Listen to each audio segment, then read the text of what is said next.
Good morning students. मैं आप सभी का पुनः इस ऑनलाइन प्लेटफॉर्म पर हार्दिक रूप से स्वागत करता हूं, नतमस्तक होकर प्रणाम करता हूं। मेरे प्रिय विद्यार्थियों, कुछ ही समय में आपने अपने भविष्य के साथ साथ दूसरे बच्चों के भविष्य को ध्यान में रखते हुए हमारे इस चैनल को मैक्सिमम शेयर और सब्सक्राइब किया है, जिससे हमारे स्टेट का प्रत्येक स्टूडेंट्स इस ऑनलाइन क्लास का फ्री में फायदा उठा सके। तो let's my previous lecture Coulomb's law. तो कूलॉम्स लॉ बेटा F इक्वल्स टू क्या होता है? प्रीवियस लेक्चर में मैंने पढ़ाया था Coulomb's law F equals to 1/4 pi epsilon naught Q1 Q2 upon R square. तो देखो बेटा, ये हवा निर्वात के लिए है कूलॉम का नियम। अगर मैं इसको माध्यम के लिए निकालूं, माध्यम के लिए, तो Fm बराबर आता है 1/4 pi epsilon not epsilon R Q1 Q2 upon R square. Right बात? अच्छा, अब देखो, ये तो हम प्रीवियस लेक्चर में आपको पढ़ा चुके हैं। अब बात आती है हमारी definition of Coulomb's law. Sorry, definition of Coulomb charge या 1 Coulomb charge, 1 Coulomb charge. Right, 1 Coulomb charge के अपन को डेफिनेशन लिखनी है बेटा, ठीक है ना?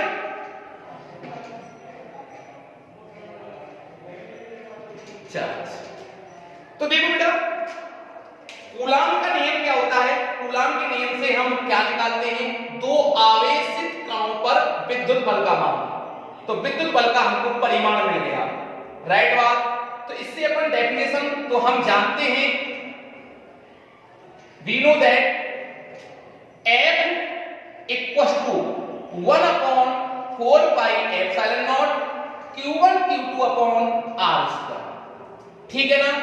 तो यहां ध्यान रखना, R इक्वल्स टू 1 मीटर। यदि दोनों आवेशित कण हैं, ये दो आवेश हैं बेटा, Q1 और Q2, ये Q1 Q2 दो आवेशित कण हैं। राइट बात? इनके बीच की दूरी क्या है? R है। डिस्टेंस R हो गई। अब देखो बेटा, Q1 इक्वल्स टू Q2, इनका मान कितना है बेटा? 1 कूलॉम। ठीक है ना? दोनों आवेश समान परिमाण के हैं, तो इनकी वैल्यू को ध्यान रखना। जब भी हम 1 कूलॉम आवेश की डेफिनेशन, किसी भी एक की डेफिनेशन ज्ञात करें, जब भी हमको एक आ रहा हो परिभाषा में, तो ध्यान रखना सारी वैल्यूओं को 1 के बराबर मान लो, तो जिसकी डेफिनेशन पूछ रहा है स्वतः अपने आप आ जाएगी। राइट बात? तो देखो बेटा, इन दोनों मानों को मैं इसमें रखूं, तो देखो क्या आता है? F इक्वल्स टू, इसका मान तो हम जानते हैं ना, कितना होता है बेटा? 1/4 पाई एप्सिलॉन नॉट बराबर 9 × 10 की पावर 9। इसकी वैल्यू मात्रा क्या आता है बेटा? इसका निकल करके बोलो क्या आता है? इसके साथ आता है इसकी value newton × metre square upon coulomb square, इसके साथ। ठीक है ना बेटा? तो इसका ये तो आंतरिक वैल्यू इसकी आई 9 × 10 की पावर 9। इसकी वैल्यू रखते हैं बेटा F इक्वल्स टू 9 × 10 की पावर 9 और कूलॉम स्क्वायर कितना? 1 × 1 अपॉन 1 स्क्वायर। तो ये सब कट मिल गया बेटा। तो F इक्वल्स टू क्या आता है बताओ?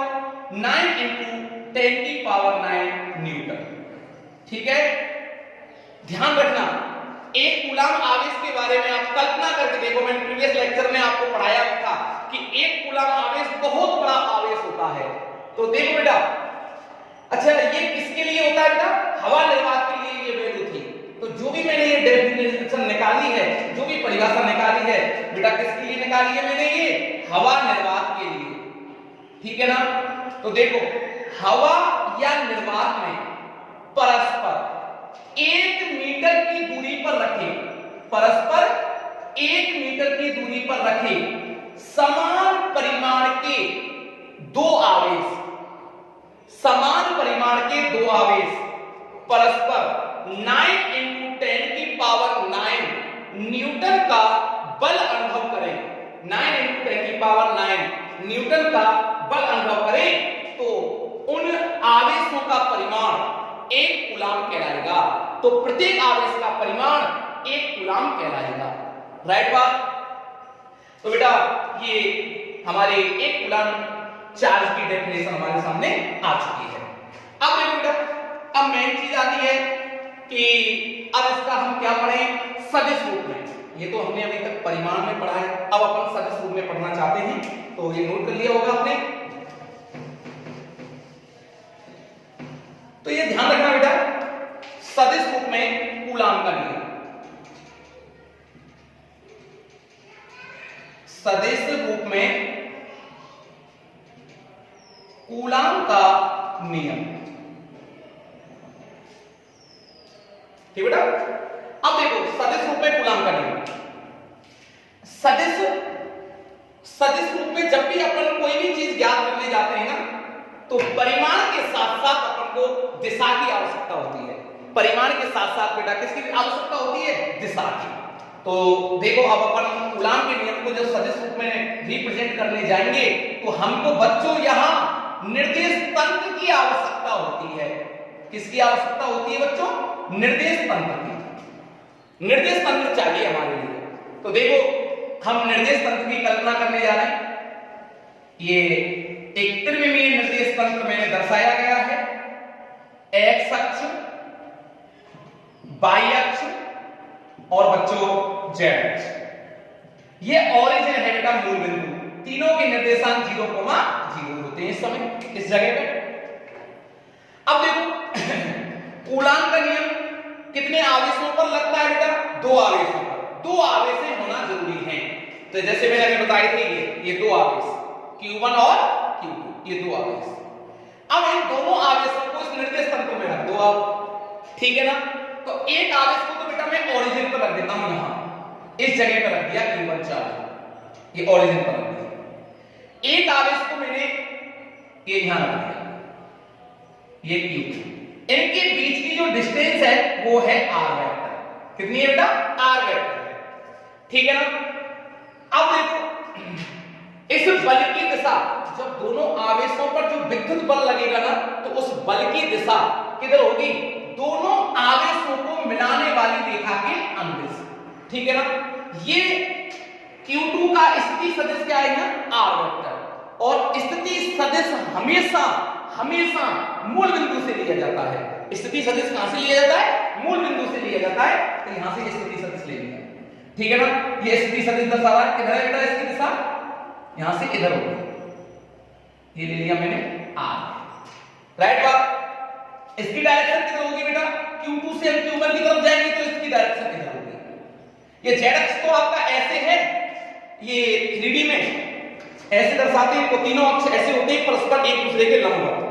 एक्स अक्ष, ये वाई अक्ष और ये बेटा जेड अक्ष, तीनों एक दूसरे के साथ 90 डिग्री का एंगल बनाते हैं। ये ध्यान रखना, 90 डिग्री का, ठीक है ना।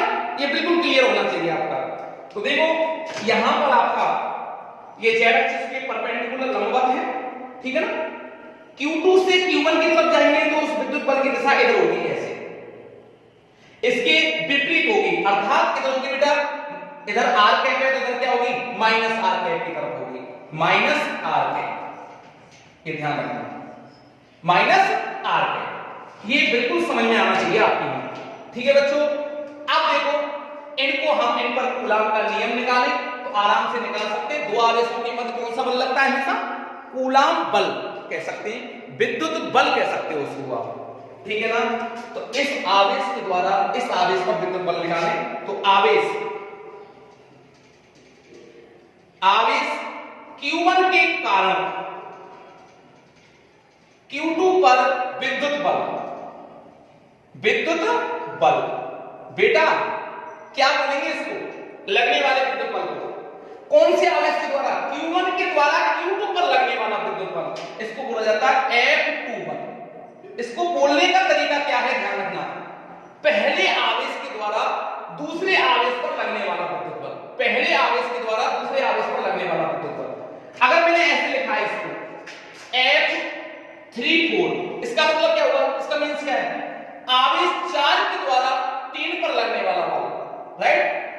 अगर मैंने इसको ऐसे लिखा है तो क्या बोलेंगे बताओ, क्या बोलेंगे?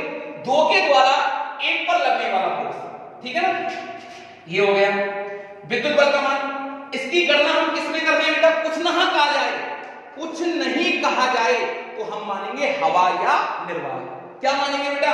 हवा या निर्वात मानते हैं। तो हवा निर्वात के लिए क्या होगा? 1/4 pi epsilon naught Q1 Q2 upon R square. Right बात? अच्छा सर, आपने ये जो फोर्स को दर्शाया है ये तो केवल और केवल परिमाण में दर्शाया है, हम तो इसका सदिश रूप ज्ञात करने जा रहे हैं। तो सदिश रूप में कैसे लिखेंगे? इसकी डायरेक्शन देखो, किधर से किधर को बेटा? पहले आवेश से दूसरे आवेश की ओर। तो पहले आवेश से दूसरे आवेश की ओर इधर इस साइड में होगी। इस साइड की डायरेक्शन बोलो बेटा क्या होगी? आर है। ये आर है, आर है इस साइड। राइट बात? स्थिति सदिश हमेशा कहां से लिया जाता है? मूल बिंदु से। तो देखो इसका स्थिति इधर होगा, तो पॉजिटिव आर है। अच्छा ध्यान रखना एक बात और, डायरेक्शन हमेशा एकांश सदिश के रूप में दर्शाते हैं। किसके रूप में दर्शाते हैं बेटा? एकांश सदिश के रूप में। कैसे सर? जैसे आपको पढ़ाया था प्रीवियस क्लास 11th में, क्या पढ़ाया था? ए कैप बराबर होता है बच्चों ए वेक्टर अपॉन ए बराबर सदिश राशि अपॉन उसका परिमाण, ऐसे दर्शाते हैं, ठीक है ना। और सदिश के रूप में दर्शाना हो अपन को सदिश राशि के रूप में, तो सदिश राशि इक्वल टू क्या आ गया बेटा? परिमाण इनटू उसका एकांश सदिश, परिमाण इनटू उसका एकांश सदिश। राइट बात? तो देखो अब अपन को किसको दर्शाना है? बल कैसी राशि है? सदिश राशि। तो इसके ऊपर क्या लगा देंगे अपन? वेक्टर लगा देंगे। वेक्टर के बाद सदिश राशि दर्शा दी, वेक्टर लगा दिया, ठीक है ना। अब उसका परिमाण लिखना है, जिस अच्छा किसका? सदिश राशि का। तो इसका परिमाण ये तो हुआ यहां पर। अब उसको किसके रूप में दर्शाना है बेटा? कैप के रूप में। तो कैप के रूप में दिशांक कौन दर्शा रहा है यहां? स्थिति सदिश आर। तो आर की स्थिति सदिश किधर है? मूल बिंदु से इस साइड में। तो ये दर्शा दी हमने आर के। राइट बात? कोई डाउट नहीं होना चाहिए यहां तक आपको, ठीक है ना। परिमाण, ये बात बिल्कुल क्लियर हो जानी चाहिए। समीकरण नंबर 1, ठीक है। अब देखो दूसरी बात लिखते हैं, आवेश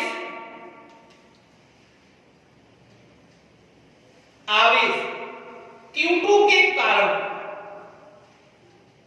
Q1 पर बल, विद्युत बल क्या लिखेंगे बेटा बताओ?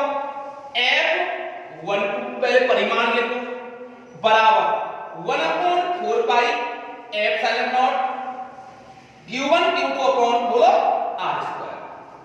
ये हो गया R स्क्वायर। और बोलो क्या बोलेंगे बेटा? अच्छा इसका मतलब क्या है? 2 के द्वारा 1 पर लगने वाला विद्युत बल, डायरेक्शन बोलना 2 से 1 की तरफ, 2 से 1 की तरफ किधर होगी? स्थिति सदिश की डायरेक्शन किधर ली थी? इस डायरेक्शन में। स्थिति सदिश राशि होती है। अगर हम ध्यान रखना बच्चों, इस डायरेक्शन को मैं पॉजिटिव ले रहा हूं तो इस डायरेक्शन को मुझे कैसे लेनी पड़ेगी? नेगेटिव। राइट बात? अगर बच्चों मैं ऊपर की डायरेक्शन को पॉजिटिव ले रहा हूं तो नीचे की डायरेक्शन मुझे कैसे लेनी पड़ेगी? नेगेटिव। बात समझ में आई? इस डायरेक्शन को मैं अगर पॉजिटिव ले रहा हूं, कैसे ले रहा हूं बेटा? पॉजिटिव ले रहा हूं, तो नीचे की डायरेक्शन मुझे क्या लेनी पड़ेगी? इसके अपोजिट में क्या लेनी पड़ेगी? नेगेटिव लेनी पड़ेगी।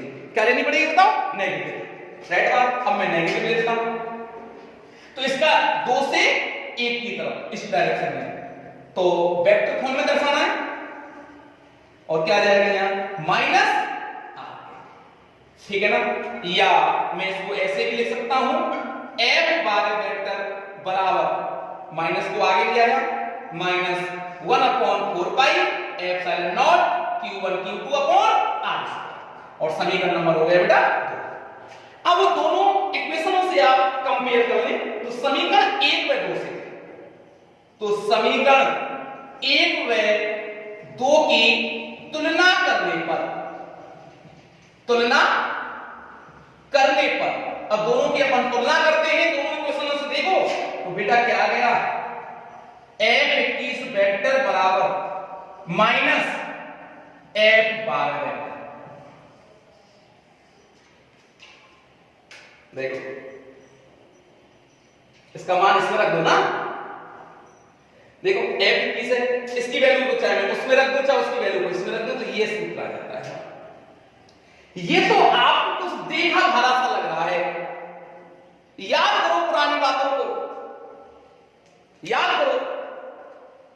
हाँ, न्यूटन की गति का तीसरा नियम, न्यूटन की गति के तीसरे नियम में हमने ये पढ़ा था, जिसे कहते हैं क्रिया प्रतिक्रिया का नियम भी। वही सेम टू सेम कोई बात यहां पे लग रही है। देखो बेटा, क्रिया प्रतिक्रिया का नियम क्या है?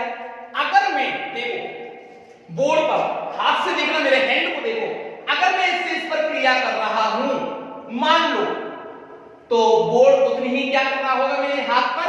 प्रतिक्रिया। दोनों की डायरेक्शन कैसी है? अपोजिट। ये क्रिया ऐसे हो रही है, प्रतिक्रिया बोर्ड ऐसे कर रहा है। बात समझ में आती है ना? अच्छा, दोनों का परिमाण मैग्नीट्यूड सेम होगा, डायरेक्शन अपोजिट है, और दोनों अलग अलग बॉडियों पर, अलग अलग वस्तुओं पर लगती हैं, हाथ, हैंड और राइट बोर्ड, राइट बात। ऐसे ही सेम यहां पर फॉलो हो रहा है। देखो, ये दोनों फोर्स अलग अलग चार्जों पर लग रही, वही बात आ रही है, सेम प्रूफ होगी। अलग अलग चार्ज, दोनों की डायरेक्शन अलग अलग है।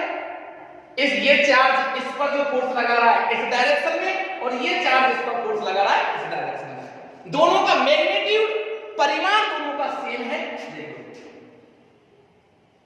तो ये क्रिया प्रतिक्रिया के नियम का पालन करता है। यह क्रिया प्रतिक्रिया नियम का पालन करता है, अर्थात न्यूटन की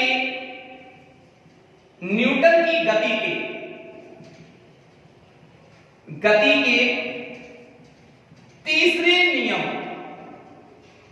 नियम का पालन करता है,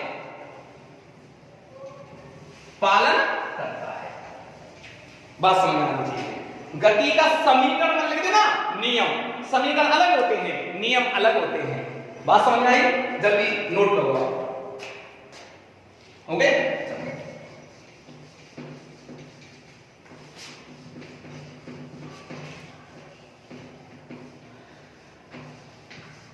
अब देखिए बेटा, कूलाम का नियम पढ़ा दिया हमने, कूलाम के नियम का संरूपण पढ़ा दिया आपको।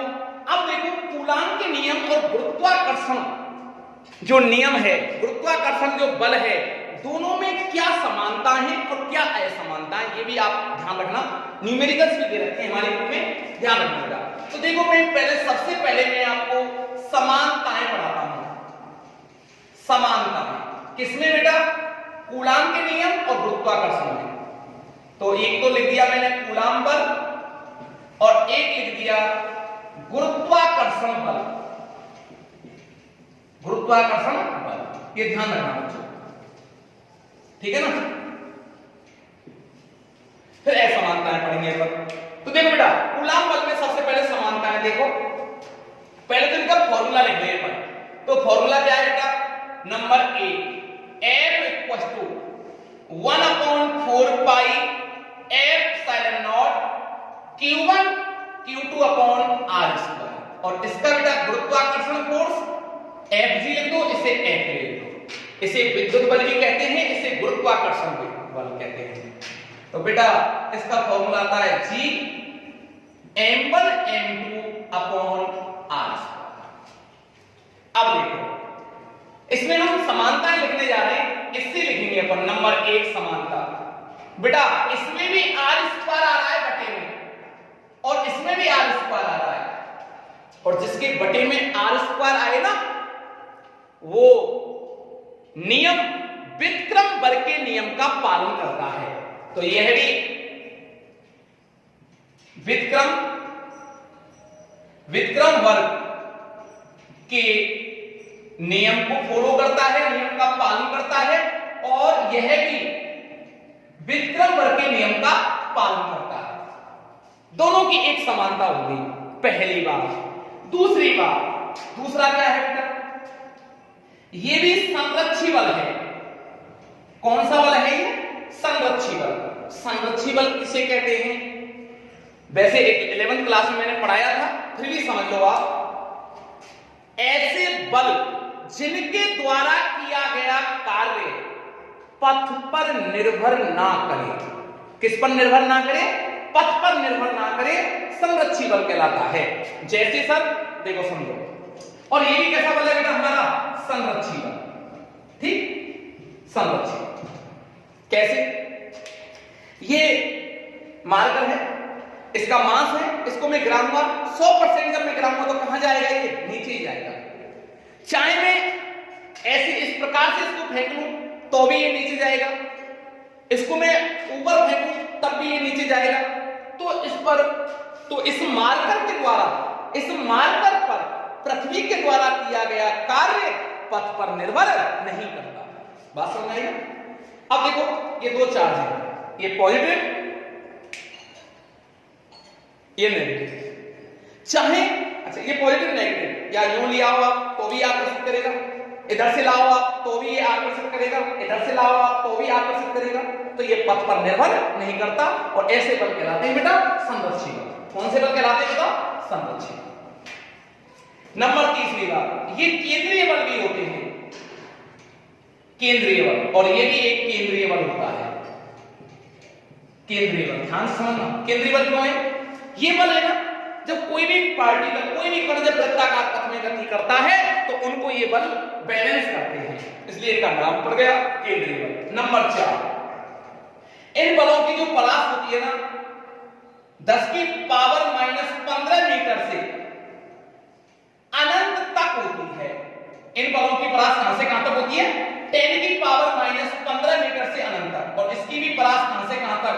10⁻15 मीटर से अनंत तक होती है। ये ध्यान रखना, ठीक है ना? अच्छा, इससे कम क्यों नहीं होती? इससे कम क्यों नहीं होती?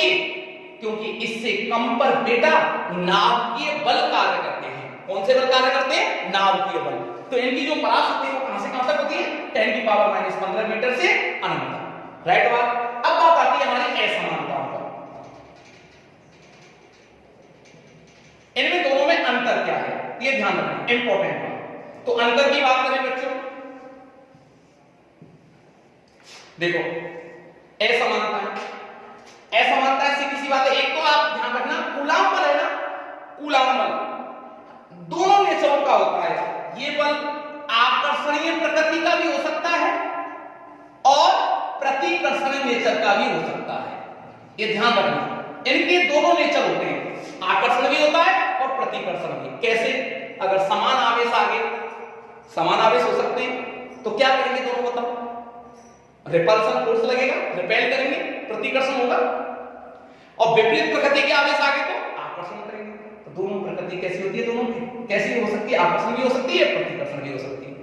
लेकिन गुरुत्वाकर्षण बल का नेचर हमेशा हमेशा कैसा होगा बच्चों? आकर्षणीय नेचर, 100% आकर्षणीय होगा। कैसे? किसी भी पिंड को गिरा लो हमेशा वो नीचे जाएगा। ठीक है ना? पहली बात। दूसरी बात, इसका जो मैंने लिखा था ना एप्सिलॉन, ये क्या है? हवा निर्वात की विद्युतशीलता, हवा निर्वात की विद्युतशीलता। और माध्यम के लिए लिखते हैं ना इस फोर्स को, तो माध्यम के लिए क्या आता है पता है? F = 1/4 pi epsilon not epsilon r q1 q2/r²। बता चुका हूं मैं। तो ये बल तो माध्यम पर डिपेंड करता है, माध्यम पर निर्भर करता है और ये माध्यम पर निर्भर नहीं करता। ये नहीं करता। राइट बात। नंबर 3, ये जो बल है ना, कौन सा? कूलाम बल, गुरुत्वाकर्षण बल से काफी प्रबल होता है, काफी प्रबल होता है। इसको मैं अभी समझाऊंगा आपको। ये काफी प्रबल होता है, लगभग ये माना गया है 10⁻39 गुना अधिक होता है। कौन से बल से बेटा? गुरुत्वाकर्षण बल से। मैं पढ़ाऊंगा अभी आपको, प्रूफ भी कर दूंगा इस चीज को। ठीक है बच्चों, ये चीजें आपको देखो, आकर्षण ये आपको क्या हो गए? दोनों में सेपरेट अंतर मालूम होंगे। और ये आवश्यक कणों के लिए लगता है और ये हमेशा द्रव्यमान पिंडों पर लगता है। आवश्यक कणों पर भी लग सकता है, जब कोई आवश्यक कण है उसको गिराएंगे तो भी वो कहां जाएगा, खाली एक आवश्यक कण है उसको भी गिराएंगे तो भी वो नीचे जाएगा। ठीक है ना बेटा, तो इन तीन चीजों को ध्यान रखना, आकर्षण प्रतिकर्षण।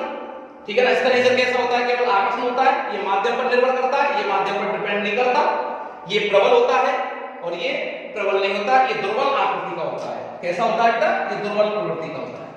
राइट, ये नोट कर लेना फटाफट।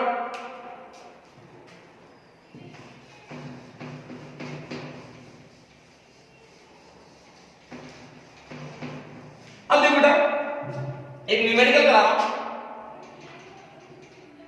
दो आवेशों के मध्य लगने वाले बल, दो आवेशों के मध्य लगने वाले बल की दूरी